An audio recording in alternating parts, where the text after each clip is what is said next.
మరి భారతం గొప్పది కాదా, భగవద్గీత గొప్పది కాదా, భాగవతం గొప్పది కాదని మీరు అనుకోవచ్చు, అంటారు కూడా. అసలు ఎందుకు రామాయణం రామాయణం రామాయణమే అనేసి నేను 10 సార్లు అంటున్నానంటే,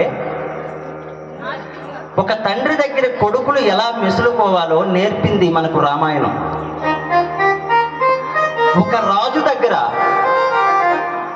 బంటు అనగా మంత్రి ఎలా బ్రతకాలో, ఎలా నడుచుకోవాలో నేర్పింది మనకు రామాయణం. ఒక వదిన దగ్గర మరుదులు ఎలా ఉండాలో మనకి తెలియచేసింది రామాయణం.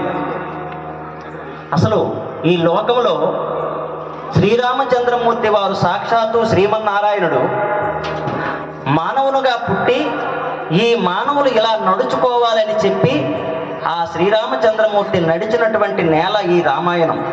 అందుకు రామాయణమే మన జీవితాలకు అర్థం.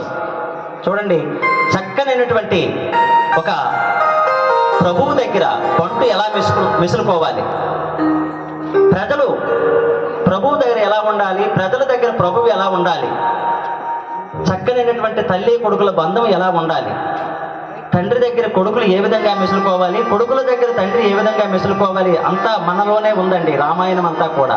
అటువంటి చక్కనైనటువంటి ఈ మానవాళికి రాముడు నడిచినటువంటి నేల రామాయణం. అందుకే మీకు ఈ చక్కనైనటువంటి ఈరోజు ఈ సీతారామ కళ్యాణం అనేది చక్కగా నాకు తెలిసిన రీతిలో మీకు వివరించుతాను. పెద్దలారా, దయచేసి అందరూ కూడా నిండు మనసుతో ఆ స్వామి మీద దయతో వింటారని మరీ మరీ ఆశిస్తూ ఉన్నాం. అయితే ఎప్పుడు జరిగింది ఈ రామాయణం?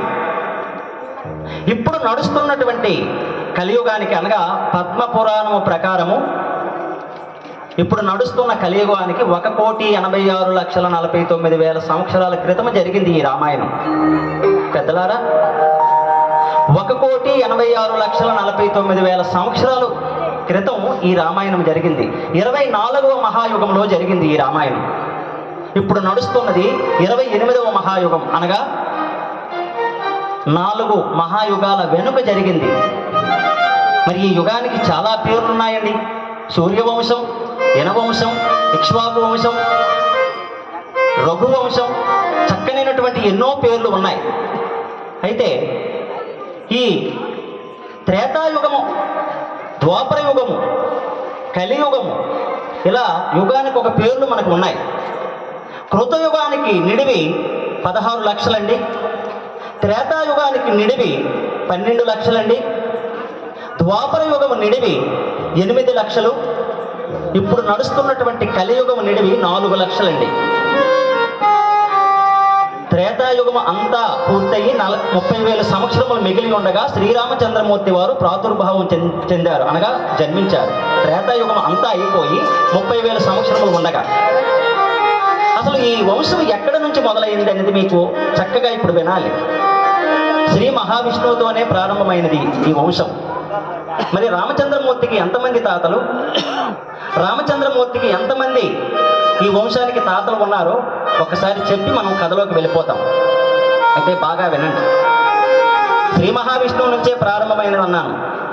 శ్రీ మహావిష్ణువు నుంచి బ్రహ్మ, బ్రహ్మ నుంచి మరీషి, మరీషి నుంచి కశ్యకుడు, కశ్యకునికి వివస్వతుడు, వివస్వతునికి వైవస్వంతుడు, వైవస్వంతునికి ఇక్ష్వాకు, ఇక్ష్వాకుకి కుక్షి, కుక్షికి వికుక్షి, వికుక్షికి భానుడు, భానునికి అనరణ్యుడు, అనరణ్యునికి పృథువు, పృథువుకు త్రిశంకుడు, త్రిశంకునికి దుందుమారుడు, దుందుమారుడికి యవనాసురుడు, యవనాసురుడికి మాందాత, మాందాతకు సుసంధి, సుసంధికి ధ్రువసంధి, ధ్రువసంధికి భరతుడు, భరతునికి అసితుడు, అసితునికి 2 భార్యలండి. ఒక భార్యకు జన్మించిన వాడు సగరుడు, సగరునికి కూడా 2 భార్యలండి. ఒక భార్యకు జన్మించిన వాడు అసమంజసుడు, అసమంజసునికి అంశమంతుడు, అంశమంతునికి దిలీపుడు, దిలీపునికి భగీరథుడు, భగీరథునికి కకుత్సుడు, కకుత్సునికి రఘువు, రఘువుకి కల్మాషపాత్రుడు, కల్మాషపాత్రునికి శంకరుడు, శంకరునికి సుదర్శనుడు, సుదర్శనునికి శ్రీకృతుడు, శ్రీకృతునికి ప్రశస్సురుడు, ప్రశస్సురునికి అంబరీషుడు, అంబరీషునికి నవసుడు, నవసునికి యయాతి, యయాతికి నాభాగు, నాభాగుకు అజుడు, అజునుకు దశరథ మహారాజు. అదిగో ఆ దశరథ మహారాజుకి ఈరోజు మనం చెప్పుకుంటున్నటువంటి రామ లక్ష్మణ భరత శత్రుఘ్నులు. ఇది రామచంద్రమూర్తి వారి యొక్క వంశం. అంతమంది ఉన్నారు రామచంద్రమూర్తి కన్నా ముందు. పెద్దలారా, అటువంటి యోధవరులకు అలవి కాని